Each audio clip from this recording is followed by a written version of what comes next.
যুদ্ধের 4 বছর, কিন্তু ফলাফল কোথায়? ইউক্রেন যুদ্ধ এখন এক জটিল মোড়ে দাঁড়িয়ে। শুরুতে বিশ্বজুড়ে সমর্থন, সহানুভূতি আর কৌশলগত সুবিধা পেলেও আজ বাস্তবতা ভিন্ন। প্রেসিডেন্ট ভ্লাদিমির জেলেনস্কি এখনো বিশ্ব মঞ্চে শক্তিশালী কণ্ঠ, কিন্তু যুদ্ধক্ষেত্রে সেই প্রভাব কি টিকছে? জেলেনস্কি একজন দক্ষ বক্তা ও জনসংযোগ বিশেষজ্ঞ হিসেবে পরিচিত। এমনকি ডোনাল্ড ট্রাম্প তাকে বলেছিলেন পৃথিবীর সেরা সেলসম্যান। কিন্তু সমস্যা হলো, এই ইমেজ যুদ্ধ জেতাতে পারছে না। ফ্রন্টলাইনে বড় কোনো অগ্রগতি নেই, বরং যুদ্ধ স্থবির হয়ে গেছে। ইউক্রেন দাবি করছে তারা কিছু এলাকায় অগ্রগতি করছে, কিন্তু বিশ্লেষকরা বলছেন ফ্রন্টলাইনের নো ম্যানস ল্যান্ড বা নিরপেক্ষ অঞ্চলকে কেন্দ্র করে এই হিসেব অনেকটাই বিভ্রান্তিকর। বাস্তবে মাসে 150 থেকে 200 বর্গ কিলোমিটার পরিবর্তন, যা বড় কোনো কৌশলগত জয়। যুদ্ধ দীর্ঘ হওয়ায় ইউক্রেনে সৈন্য সংকট তীব্র হয়েছে, জোরপূর্বক নিয়োগের অভিযোগ উঠছে। অন্যদিকে রাশিয়া এখনো অর্থ দিয়ে নতুন সৈন্য টানতে পারছে, ফলে যুদ্ধের ভারসাম্য ধীরে ধীরে ভ্লাদিমির পুতিনের দিকে ঝুঁকছে।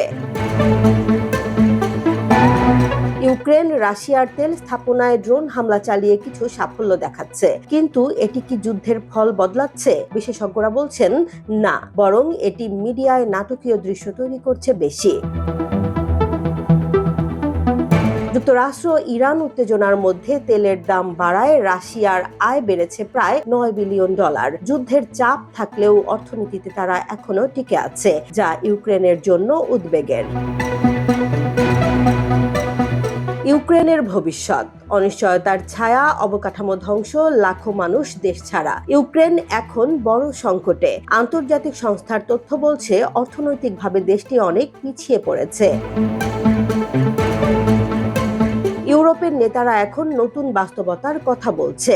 জার্মান চ্যান্সেলর ফ্রিডরিখ মের্জ ইঙ্গিত দিয়েছেন শান্তির জন্য ইউক্রেনকে কিছু ভূখণ্ড ছাড়তে হতে পারে। অন্যদিকে ন্যাটো সদস্য পদ নিয়েও অনিশ্চয়তা তৈরি হয়েছে। এখন যুদ্ধ শুধু রাশিয়া বনাম ইউক্রেন নয়, বরং ইউক্রেন বনাম বাস্তবতা। মিত্রদের সঙ্গে মতবিরোধ, অভ্যন্তরীণ অসন্তোষ আর দুর্নীতির চাপ, সব মিলিয়ে জেলেনস্কির হাতে শক্তিশালী কার্ড কমে যাচ্ছে। সব মিলিয়ে একটি বিষয় স্পষ্ট, এই যুদ্ধ এখন অচল অবস্থায়। ভালো খবর হলো যুদ্ধ থামার সম্ভাবনা আছে। খারাপ খবর, ইউক্রেন হয়তো তার মূল্য দিচ্ছে বেশি। জেলেনস্কির সামনে এখন সবচেয়ে বড় চ্যালেঞ্জ, কিভাবে এই যুদ্ধ থেকে অন্তত একটি গ্রহণযোগ্য জয় বের করে আনা যায়। জেসমিন জাহান, নিউজ ডেস্ক, জনবাণী।